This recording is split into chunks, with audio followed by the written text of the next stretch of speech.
Hello, friends.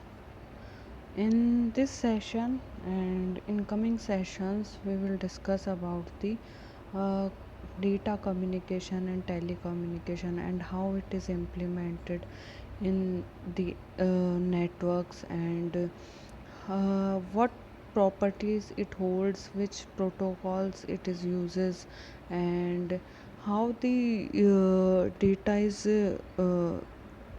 moved from one node to the another node, and uh, all about the data communication.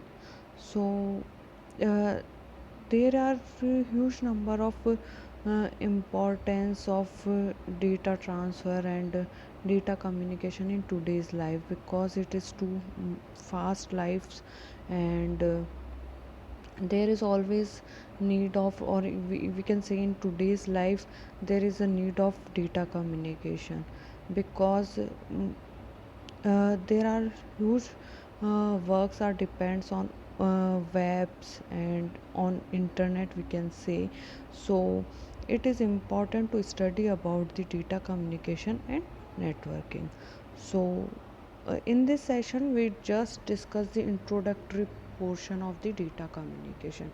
So data communication and networking, we can say, that changes the way we do businesses and the daily lives. So businesses basically, business decisions have to be made very quickly, and the decision maker require immediate access of the accurate information. And so for to access the information, the users are access the internet to gain some information. So there is a huge, because there is a huge information is available online. So the persons or users or business communities basically use the internet services. And also, the research in data communication and networking has resulted in a new technologies, and one goal is to able to exchange data such as text, audio, video from all points in the world. So when we want to access the internet to download and upload information quickly and accurately and anytime.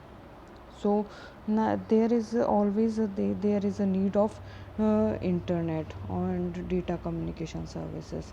So now we discuss one by one what is data communication. So when we communicate something and we are sharing some information, there is a data communication. So this sharing can be local or remote between the individual, and local communication usually occur where face to face, while the remote communication take place over the distances. And the term telecommunication means that the communication at a distances, not at a local premises. So the word when we talk at telephony, telegramy, televisions, that means the communication is performed at distances. So the terms telecommunication is used for such scenarios. And on the other hand, the word data refers to the information presented in whatever form is agreed upon by the parties creating and using the data. So what now the terms is data communication which is introduced. So data communications are the exchange of a data between two devices via some form of transmission media like wired, cable or wireless communications. So for data communication to occur, the communicating devices must be a part of communication systems, because whenever there is a communication is performed from the device or to the device, then the device should be part of the communication system uh, that are that made up by the hardware and the software. And there is a there are certain characteristics of the data communications, which are the delivery, accuracy, timeliness, and jitter. Now these four characteristics are the data communication. Now what is the delivery? So when we talk about the system must deliver data to the correct destination. So data must be received by the intended devices or user, and only by that device and user. So delivery should be accurate. Next characteristic is the accuracy. The system must deliver the data accurately. So the data that have been altered in transmission and left uncorrected are useless. Uh,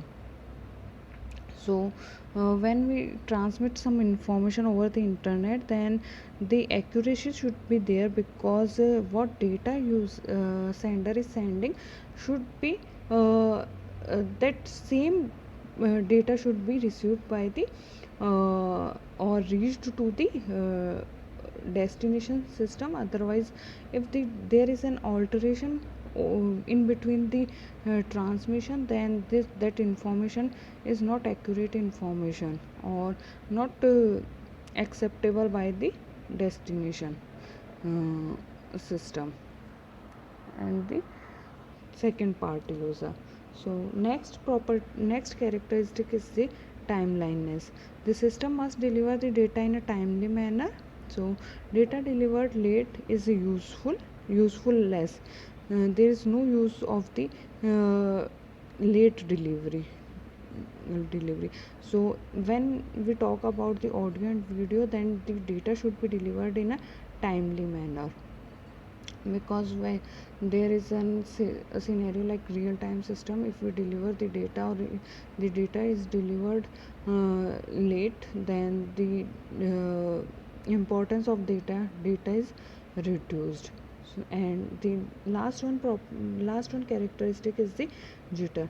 So jitter is a variation in the packet arrival times. It is uneven delay in the delivery of audio and video packets. Like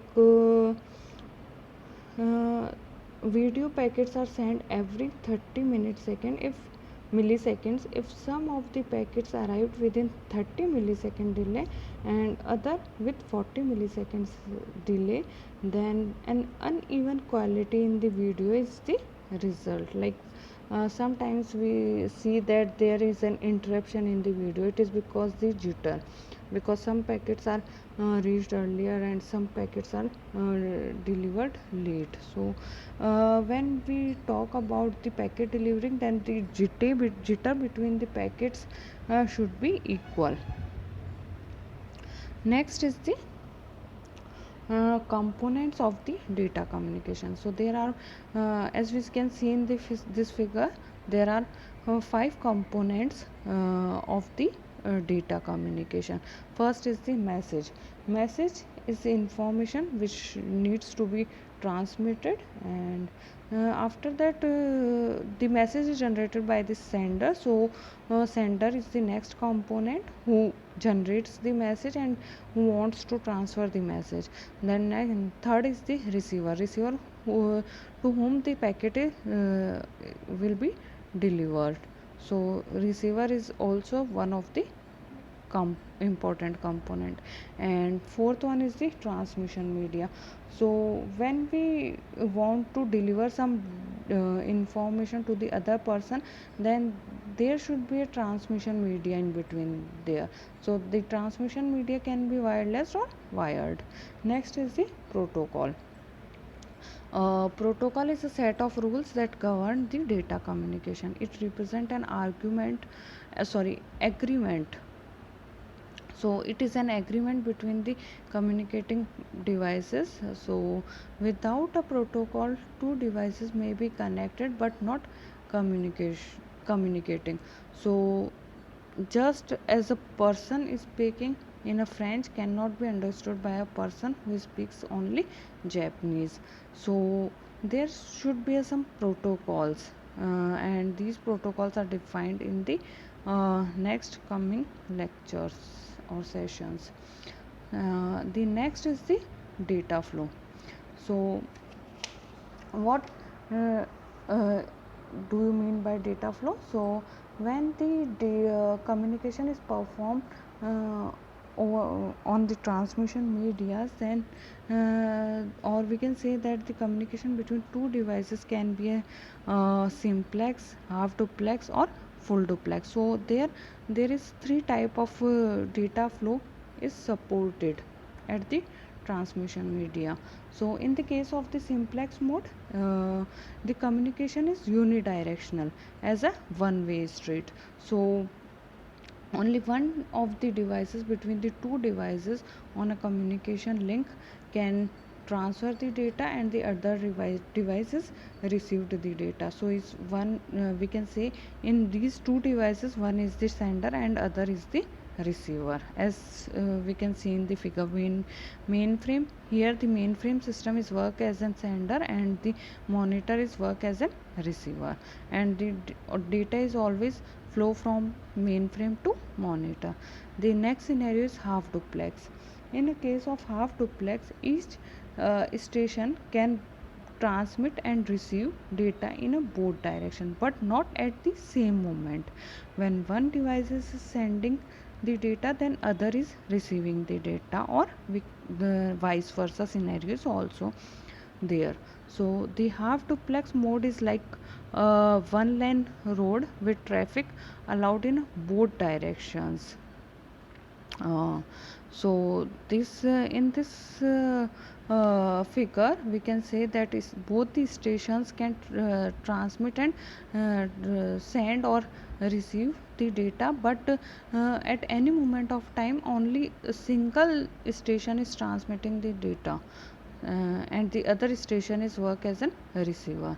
In the last third scenario, which is full duplex, in a full duplex mode, both stations can transmit and receive the data simultaneously, and or we can say that the communication is uh, performed in a both ways.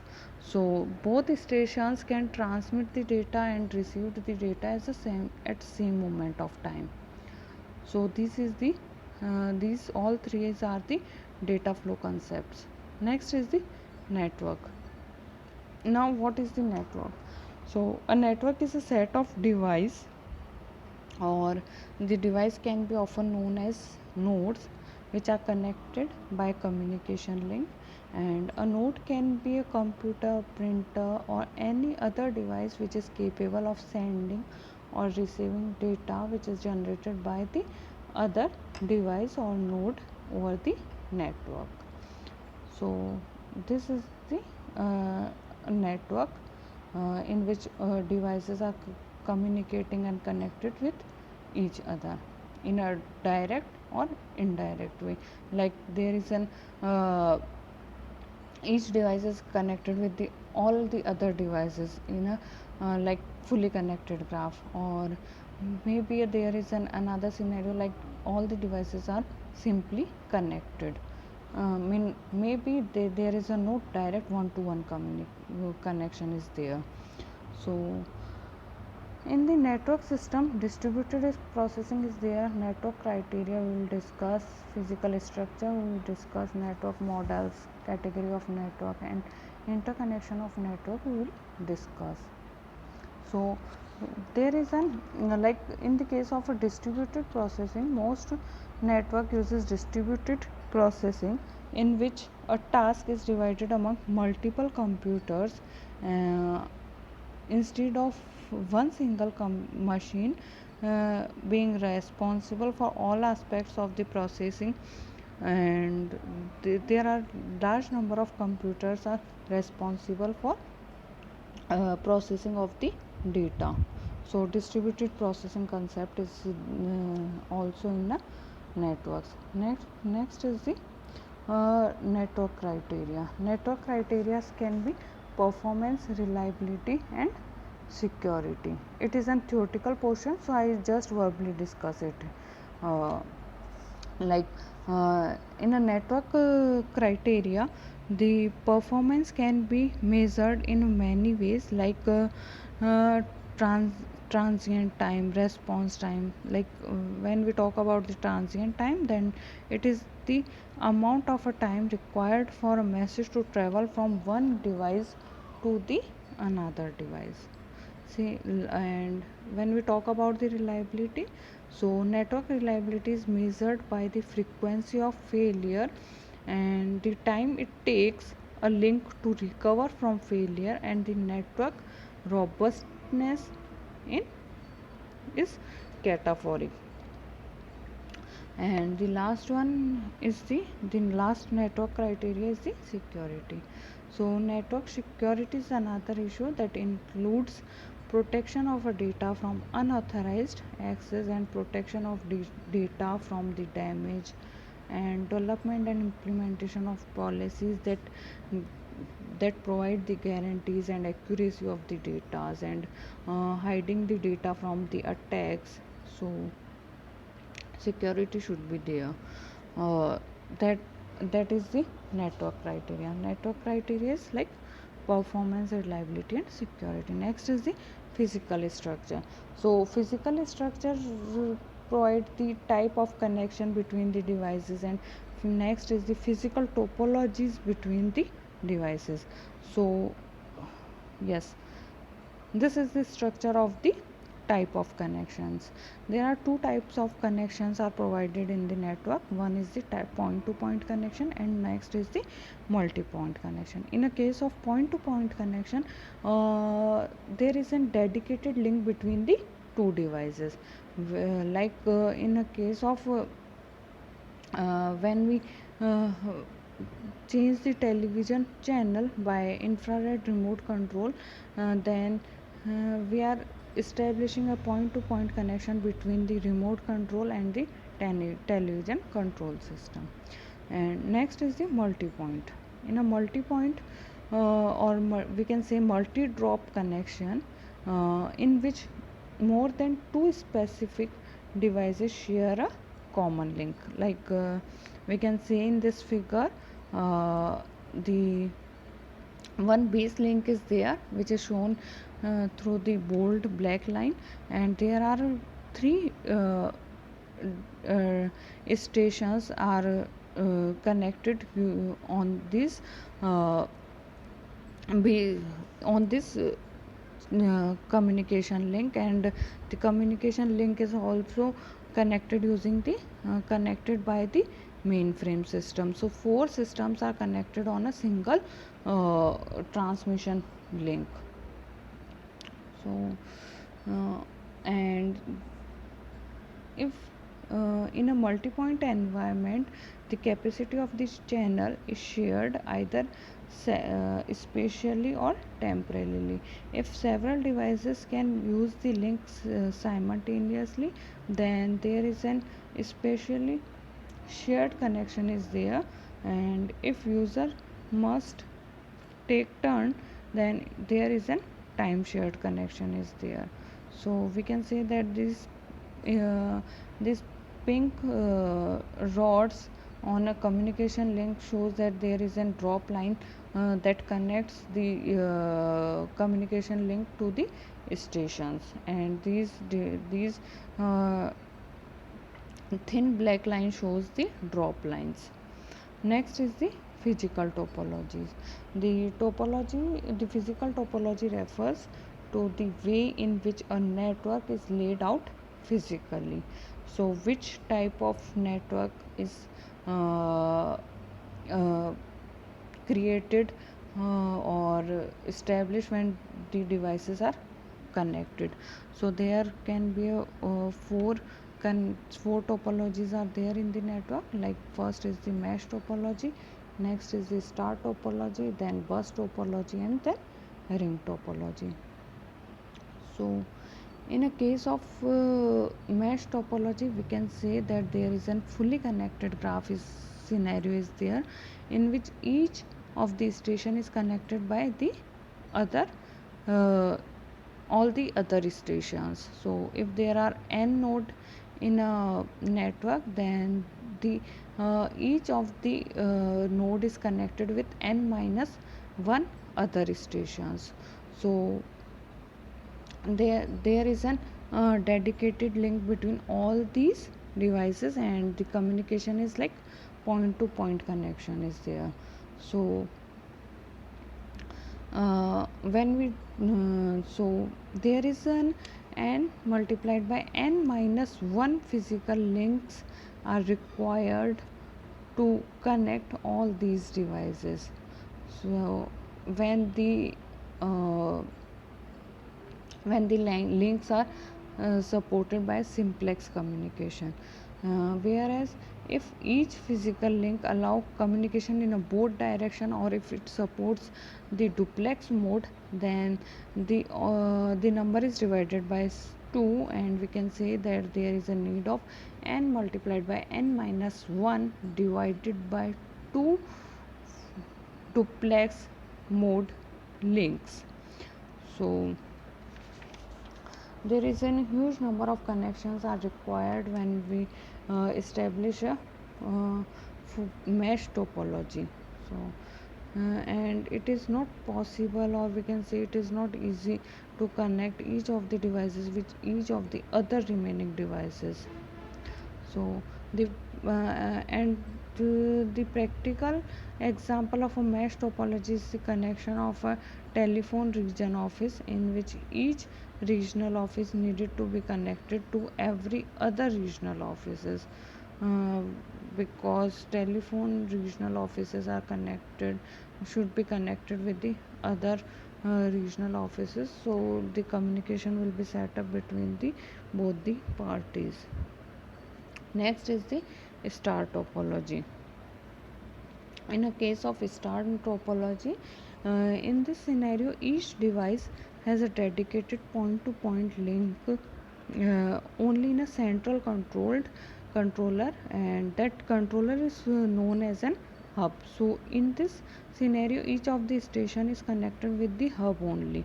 There is a no dedicated link between the each of the devices, and the devices is connected by the hub, and whenever there is an stations want to communicate, then they sends the packet or data to the hub, and then hub redirect that packet to the other links. So in a case of hub topology, the number of required links are reduced, or the dedicated links are reduced. In this scenario, there is an if there is are n stations, then there is only n and transmissions link are required. But there is an one drawback: if hub or controller is gonna dead, then all the devices are disconnected. But the hub is mainly used in the LAN connections, local area networks, and these local area networks are high speed, support the high speed communication links, and in which central controller is called the hub, and the topology is the star topology. Next is the bus topology. In a case of bus topology, the one backbone communication channel is there, and all the devices are having the drop lines on the uh, one backbone channel. So whenever some device wants to communicate, or wants to add themselves to the communication network, then it is added on the using the drop lines. So a tab, uh, uh, we can see in this figure that tabs is there. So a tab is a connector that either uh, splice into the main cable, or puncture the shielding of a cable to create a contact with the metallic cores. So in a case of ethernet LAN, we can use the bus topology to create a communication link between the devices. And next is the ring topology. In a ring topology, each device has a dedicated point to point connection with only the two devices, which are either any side of its. Uh, so a signal is passed along the ring in a one direction from device to device until it is reaches to its destination. So each device in a ring is incorporated as an repeater. So when a device receives a signal intended for a other device, its repeater regenerates the bit and passes them along the directions. So as we can see in this figure. Now next is the hybrid topology. In a network can be a hybrid also. So we as we can see in this figure, so main there is a main star topology is there, with each branch connecting several stations in a bus topology. So there is an hub is there, and using the hub there are three backbone communication links are released, and in these backbone communication links devices are connected on or via the drop lines on the backbone channels communication links. Next is the network model. So computer networks are created by different entities, and standards are needed so that these heterogeneous networks can communicate with each other. So the two best known standards are the OSI model and the internet model. Both these models we will discuss in the coming sessions. So the OSI, the full form of the OSI model is the Open Systems Interconnection Model, that having the 7 layer network architecture, and on the other hand the internet model defines with the 5 layer network, and both these will discuss in a depth mm, with each of the layer. Next is the category of the networks. The networks are categorized into the three different uh, categories on the basis of the uh, areas, or we can say on the basis of their uh, uh, how much area it is covered, like uh, there is a local area network is there, wide area network is there, and metropolitan area network is there. So in a case of local area network, or we can use the term LAN, uh, is usually it is an privately owned and link the devices in a single office building or campus. So when we want to establish a network over a building and office, then we use the concept of the LAN. So depending on the needs of an organization and the type of telephone technology used, a LAN can be a uh, simple as two PCs and printer in a someone's office, and it can extend throughout a company and includes audio and video peripherals. So currently LAN size is limited to a few kilometers. So as we see in this figure, there is a LAN connection which can be established in a company or an offices. So hub is there, and all the devices are connected using the hub. Next is the wide area network. So in a case of LAN had a data rate in the 4 to 16 megabytes per second. So the speed of the LAN connection is up to 4 to 16 Mbps range, and today's speed are normally 100 to 1000 of Mbps in a LAN network. So the in earlier scenarios the LAN speed is too much slow, like 16 Mbps, and now in today's environment it is up to 1 Gbps. So LAN is a high speed uh, uh, connections are there. So devices are communicate with each other at a very high speed, like 1 Gbps speed is there. So it is a very useful uh, setup if we want to communicate within an office and LAN environment. So next, on the other hand, wide area network is there, and a wide area network provide a long distance transmission of a data, images, audio, video information over a large geographical area that may compromise a country's that that comprises of a countries, continents, and even the whole world. So we normally refer to the switched WAN, and there is as we see in this figure, there isn't two WAN connections. Like first is the switched WAN, and next is the point to point WAN connection is there. The switched WAN connects the end systems, which usually comprises a router that connected to another LAN or WAN networks, and the point to point WAN is normally a line leased from a telephonic or cable TV provider that connects a home computer or a small LAN to the ISP. ISP means internet service provider. So these type of WANs is often used to provide internet access. Uh, okay.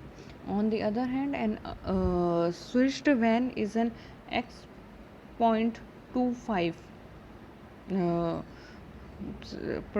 protocol or architecture is there, and a network designed to provide connectivity between end users, and point x dot 2 point x dot 25 is being gradually replaced by a high speed or more efficient network called frame relays, and this frame relay will be discussed in the coming lectures. And switched WAN is the asynchronous transfer mode network is there, which is a network with a fixed size of data unit packets called cells, and the ATM we will discuss in the coming lecture. So this is an just an idea of how the WAN is constructed and how the WAN is connected with the other LAN areas and systems. So next scenario is the uh, man. Man is a metropolitan area network is there. In a metropolitan area network is a network with size between a LAN to a WAN.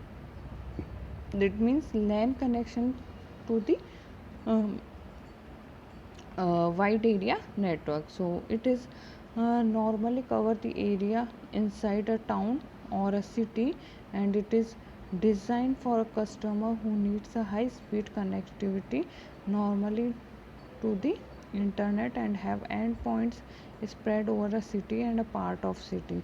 So for good example of a man is a part of the telephone company network that can provide a high speed DSL line to the customer, and the another example is the TV network. So and this is the communication setup or the network between the WAN, and there is an 4 WAN is there and 2 LAN is there in this figure, and these links are connected by the switches and the routers, and also hub is there. So next we will discuss about the internet. So the internet has revolutionized many aspects of our daily lives.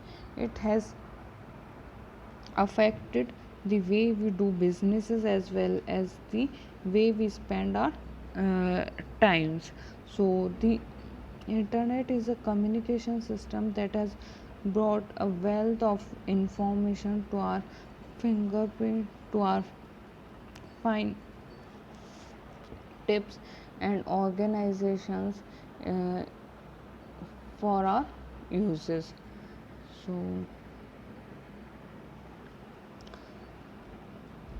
and the internet is a structure or organized systems, and the hierarchy of the organizations of the internet is like from ISPs to the regional ISPs and to the national ISPs. This is an structure of the national ISP. And if we talk about the interconnection of national ISPs, then these national ISPs are connected with the NAP,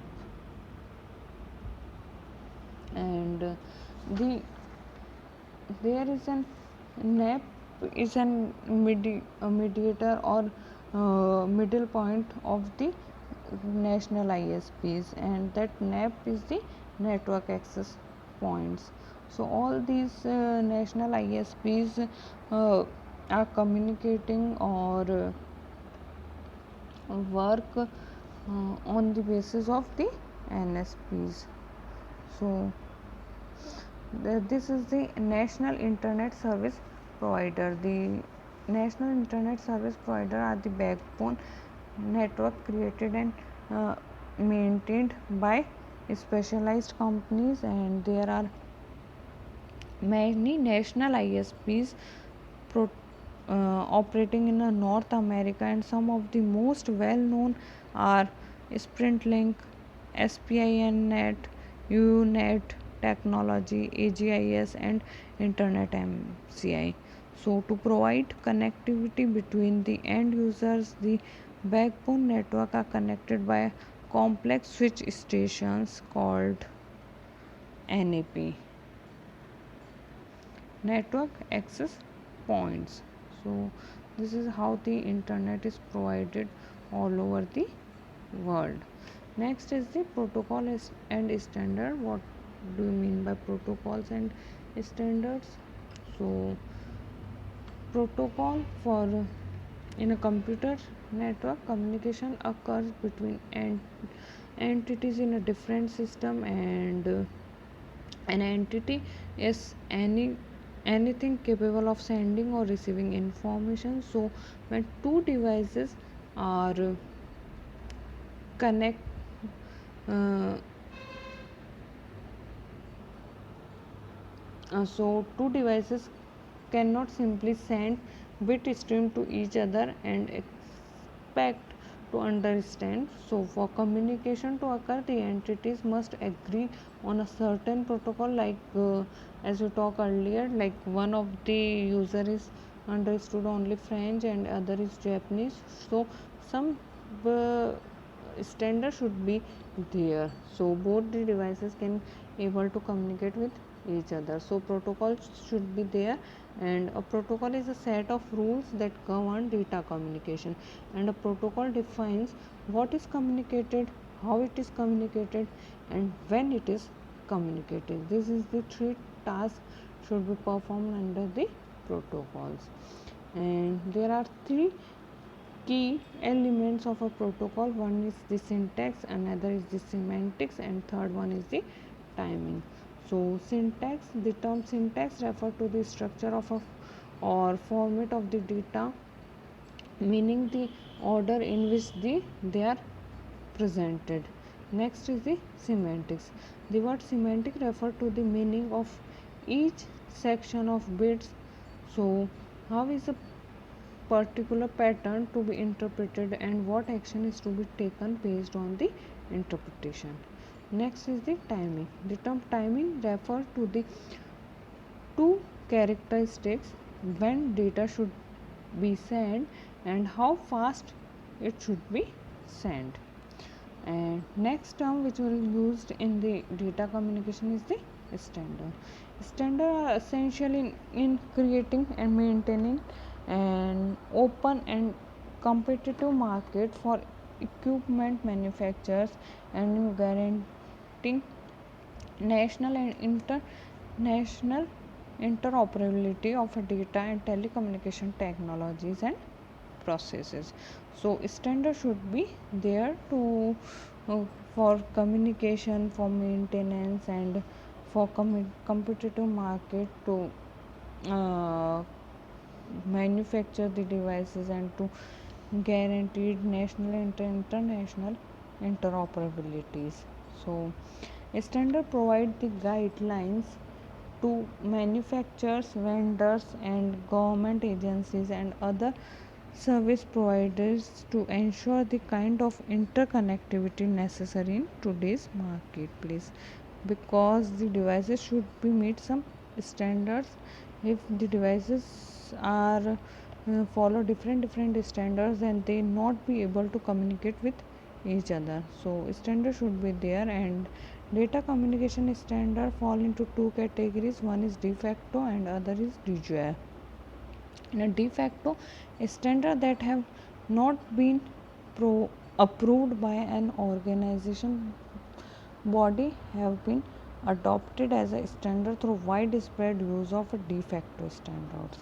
Next is the de jure. Those standards that have been legislated by an officially recognized bodies are de jure standards. These two standards are used in the data communication. So thank you. This is all about the introductory portion. Thank you.